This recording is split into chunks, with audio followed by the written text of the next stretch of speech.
At nalulungkot na ako kasi meron akong nakikita doon mga nasawi.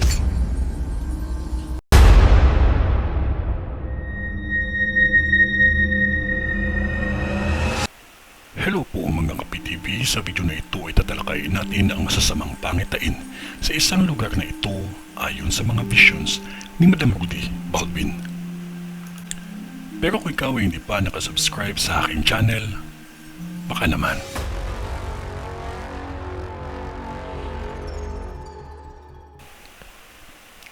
Maging maingat ang lahat ng mga residente dito dahil mauulit ang sunog na malaki. Bago matapos ang taon, mga residente dito, 4 na sunog ang mangyayari pa lamang. Mahirap masunugan at alam ng lahat iyan. Huwag niyo sabihin na normal lamang ang lahat.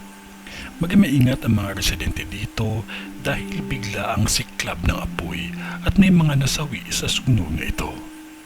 Ang isang sunog ay sa lugar na kung saan may barangay chairman na nakatira at kalapit ito ng talyer. Ang isang sunog ay tapat lang mismo ng police station at ang isa pang sunog hindi ito kalayuan sa palengke.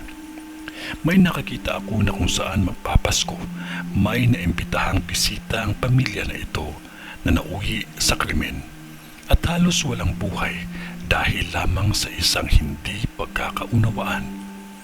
Maging kalmado at huwag pairali ng init ng ulo. Maging maingat lamang lahat sa lahat ng pinagkakatiwalaan, lalo na kung hindi masyadong kilala.